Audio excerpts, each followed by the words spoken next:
본디오 빌라도에게 고난을 받으사 십자가에 못 박혀 죽으시고 장사한 지 사흘 만에 죽은 자 가운데서 다시 살아나시며 하늘에 오르사 전능하신 하나님 우편에 앉아 계시다가 저리로서 산자와 죽은 자를 심판하러 오시리라. 성령을 믿사오며 거룩한 공예와 성도가 서로 교통하는 것과 죄를 사하여 주시는 것과 몸이 다시 사는 것과 영원히 사는 것을 믿사옵나이다. 아멘. 다 함께 찬송가 288장 부르시겠습니다. 찬송가 288장입니다.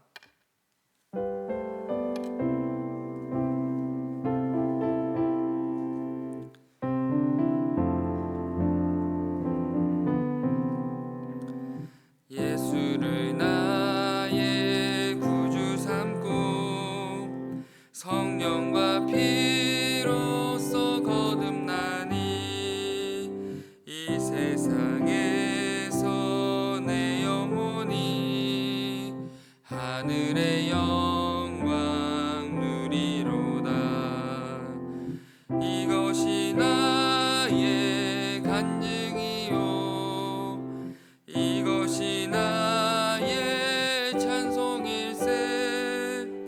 나 사는 동안 끊임없이 구주를 찬송하리로다. 온전히 주께 맡긴 내 영 사랑의 음성을 듣는 중에 천사들 왕래하는 것과 하늘의 영광 보리로다. 이것이 나의 간증이요 이것이 나의 찬송일세. 나 사는 동안 끊임없이 구주를 찬송하리로다.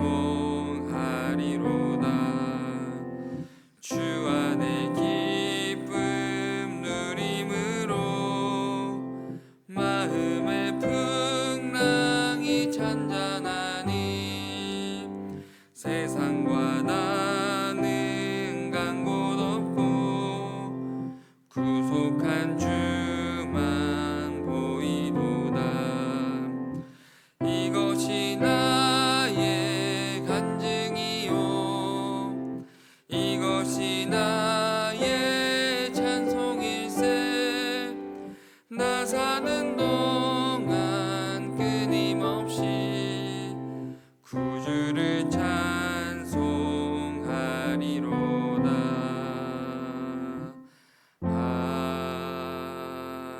아멘. 이 시간 함께 나눌 하나님의 귀한 말씀은 마가복음 12장 35절부터 44절까지의 말씀입니다. 마가복음 12장 35절부터 44절까지의 말씀을 제가 봉독해 드리겠습니다. 예수께서 성전에서 가르치실새 대답하여 이르시되 어찌하여 서기관들이 그리스도를 다윗의 자손이라 하느냐. 다윗이 성령에 감동되어 친히 말하되 주께서 내 주께 이르시되 내가 내 원수를 내 발 아래에 둘 때까지 내 우편에 앉았으라 하셨도다 하였느니라. 다윗이 그리스도를 주라 하였은즉 어찌 그의 자손이 되겠느냐 하시니 많은 사람들이 즐겁게 듣더라. 예수께서 가르치실 때에 이르시되 긴 옷을 입고 다니는 것과 시장에서 문안 받는 것과 회당의 높은 자리와 잔치의 윗자리를 원하는 서기관들을 삼가라. 그들은 과부의 가산을 삼키며 외식으로 길게 기도하는 자니 그 받는 판결이 더욱 중하리라 하시니라. 예수께서 헌금함을 대하여 앉으사 무리가 어떻게 헌금함에 돈 넣는가를 보실세 여러 부자는 많이 넣는데 한 가난한 과부는 와서 2렙돈 곧 한 고드란트를 넣는지라. 예수께서 제자들을 불러다가 이르시되 내가 진실로 너희에게 이르노니 이 가난한 과부는 헌금함에 넣는 모든 사람보다 많이 넣었도다. 그들은 다 풍족한 중에서 넣었거니와 이 과부는 그 가난한 중에서 자기의 모든 소유 곧 생활비 전부를 넣었느니라 하시니라. 아멘. 오늘 본문은 수많은 사람들 앞에서 공개적으로 종교 지도자들을 비판하시는 예수님의 가르침과 모습을 담고 있습니다. 따라서 이 시간 종교 지도자들을 향한 예수님의 가르침과 모습을 통해 우리 각자 마음에 새겨야 할 신앙의 교훈이 무엇인지를 잠시 생각해 보도록 하겠습니다. 본문 35절입니다. 예수께서 성전에서 가르치실새 대답하여 이르시되 어찌하여 서기관들이 그리스도를 다윗의 자손이라 하느냐. 예수님은 종교 지도자격인 율법교사, 즉 서기관들을 공개적으로 비판하고 계시는데 이들의 모습 속에서 예수님은 크게 두 가지 모습을 공개적으로 비난하고 있습니다. 첫째, 서기관들은 자신들이 원하는 잘못된 메시아 사상을 가지고 있음을 지적하셨습니다. 이들은 이 땅에 오실 메시아는 다윗의 자손으로 오실 거다라고 가르쳤는데 이들이 말하는 다윗의 자손이란 이방인들의 힘으로 무찌르고 빼앗긴 예루살렘을 다시 회복시키는 정치적인 메시아 사상을 가지고 가르치며 바라고 원하고 있음을 지적하고 계십니다. 그로 인해 그들은 기다리고 기다렸던 메시아를 눈앞에 마주하고 있음에도 자신의 기대와 기준에 부합하지 않는 메시아, 즉 예수님을 인정하지 않았고 더 나아가 예수님을 십자가에 못 박는데 큰 기여를 하게 되었습니다. 메시아를 기다렸던 이들의 모습이 얼마나 모순적이며 이중적인 모습입니까? 이들은 누구보다 열심히 다해 율법을 익히며 배웠고 거룩하기 위해 누구보다 정결을 추구했던 사람들이었습니다. 그러나 정작 이들은 고대했던 기다렸던 메시아, 즉 예수님을 눈앞에 두고도 예수님을 거부하고 있습니다. 다시 말해 이들은 하나님을 너무나 잘 아는 것처럼 섬기는 것처럼 보였지만 실상 하나님을 전혀 알지 못했고 하나님을 섬기지 않았다는 것입니다. 그런데 서기관들의 이런 모순적인 모습은 비단 다른 사람이 아니라 우리의 모습을 돌아보게 합니다. 왜냐하면 우리 또한 내 기준 안에 하나님을 이해하며 바라보고 있기 때문입니다. 하나님이라면 반드시 내 삶을 성공된 삶으로 이끌어 주실 거야. 하나님이라면 반드시 내 삶의 모든 문제를 해결해 주실 거야. 하나님이라면 반드시 내게 큰 복을 부어 주실 거야. 어떻습니까? 서기관들이 원했던 메시아의 모습과 현재 우리가 하나님께 바라고 원하는 고백과 모습 속에 큰 차이가 있습니까?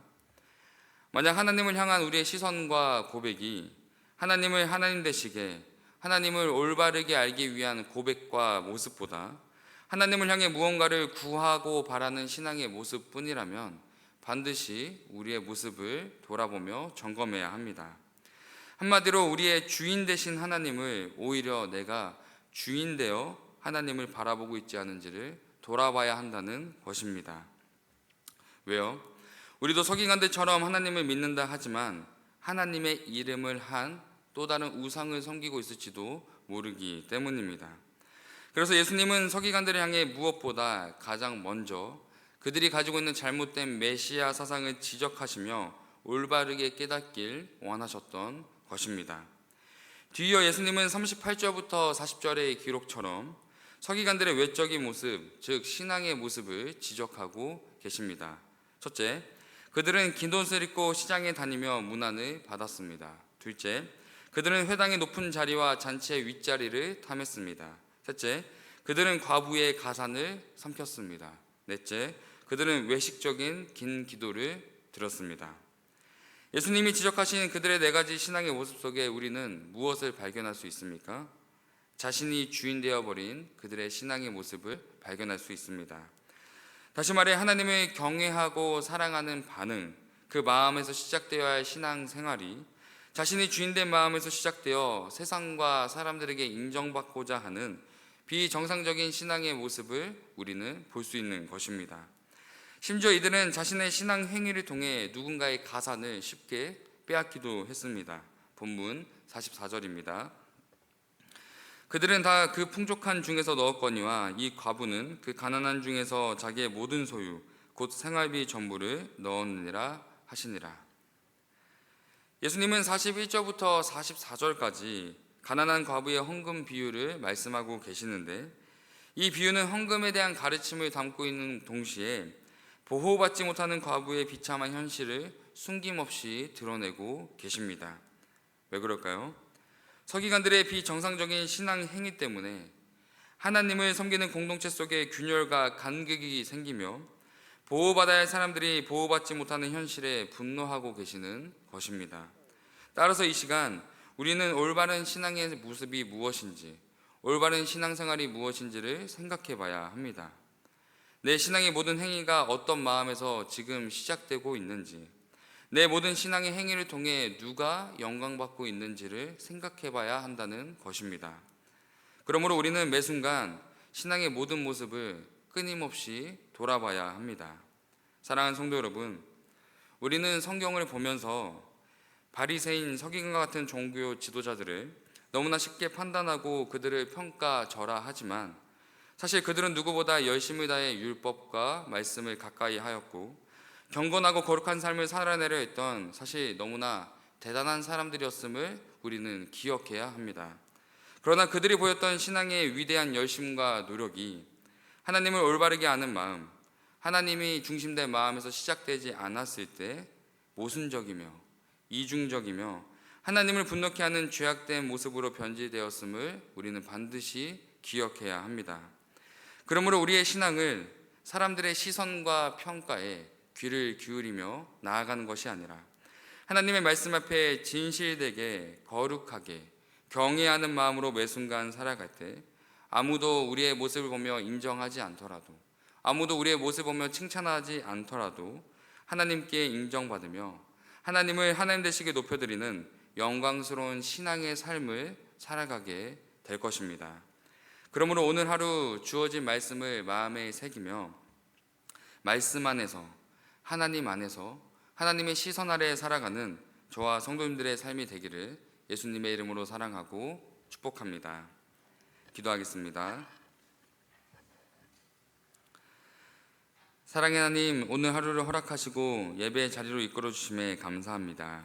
하나님, 우리가 이 땅에서 하나님의 백성 성도임을 고백하지만 여전히 하나님이 아닌 내가 주인된 내 기준 안의 삶을 살아가며 하나님이 아닌 내가 높아지려 하는, 하나님이 아닌 사람들의 시선과 인정을 바라며 기뻐하는 나의 연약한 마음을 돌아보며 회개합니다. 매 순간 예수님이 이 땅에서 보여주신 섬김과 희생의 모습을 따라 높아지기보다 낮아지는 기쁨과 사랑을 경험케 하시고 오직 예수 그리스도의 본을 따라 살아가는 진정한 성도의 삶을 살아가게 하옵소서. 죄인이었던 우리를 위해 모든 것을 기꺼이 버리시고 우리에게 본이 되어주신 우리 구주 예수 그리스도의 이름으로 기도드립니다. 아멘. 하늘에 계신 우리 아버지여, 이름이 거룩히 여김을 받으시오며 나라에 임하옵시며 뜻이 하늘에서 이루어진 것 같이 땅에서도 이루어지이다. 오늘날 우리에게 일용할 양식을 주옵시고 우리가 우리에게 죄 지은 자를 사하여 준 것 같이 우리의 죄를 사하여 주옵시고 우리를 시험에 들게 하지 마옵시고 다만 악에서 구하옵소서. 대개 나라와 권세와 영광이 아버지께 영원히 있사옵나이다. 아멘. 들으신 말씀을 기억하며 함께 기도하겠습니다. 첫 번째 기도 제목은 예수 그리스도의 본에 따라 참된 신앙을 소유한 성도 되게 하옵소서. 두 번째 기도 제목은 질병으로 고통받는 성도와 이웃을 돌아보게 하시고 모든 치료와 회복의 과정을 하나님께서 주관하여 주옵소서. 세 번째 기도 제목은 타국에서 복음을 증거하시는 선교사님들의 모든 사역과 삶 가운데 하나님의 인도하심과 역사하심을 경험하게 하옵소서. 이렇게 세 가지 기도 제목을 놓고 함께 기도하신 후에 각자 개인 기도하시고 돌아가도록 하겠습니다. 기도하겠습니다. 사랑의 하나님, 감사합니다. 오늘 말씀을 통해 보았듯이 하나님, 우리가 성도로 살아가는 것이, 하나님의 자녀라고 고백하는 것이, 하나님 우리가 무엇을 바라보며 무엇을 위해 살아가는지를 올바르게 깨닫고 돌아보며 점검하는 그런 시간들 속에서 오직 하나님을 기쁘시게 드리는 삶을 살아갈 수 있도록 하나님 붙잡아 주시고 인도하여 주셔서 하나님, 우리가 하나님을 사랑한다 하지만, 하나님을 믿는다고 하지만 정말 하나님을 위해서 살아가기보다 하나님의 이름을 한 또 다른 우상을 섬기며 나를 높이기 위해, 내가 행복해지기 위해 나를 위해 살아가는 신앙의 삶이 아닌지를 돌아보게 하시고 우리의 신앙의 목적이, 신앙의 방향이 오직 하나님 안에서, 하나님의 사랑 안에서, 하나님을 경외하는 마음 안에서 시작되는 진정한 성도의 삶을 살아갈 수 있도록 붙잡아 주옵소서. 하나님, 하나님, 사람들의 시선과 사람들의 말에 귀를 기울이며 사람들에게 인정받고자 하는 모습이 아니라 아무도 알아주지 않더라도 오직 하나님 앞에 간절히 나아가며 오직 하나님의 시선 아래 살아가기 위해 힘쓸 때 우리가 온전히 하나님을 하나님에게 높여드리고 하나님의 기쁨이 되는 존재가 되며 우리가 잊지 않고 진정한 성도의 삶을 살아갈 수 있도록 붙잡아 주시옵소서. 하나님께 원하고 바라는 것을 구하는 우리의 모습보다 하나님을 알기 위해 더욱더 간절히 나아가게 하시고 하나님의 마음을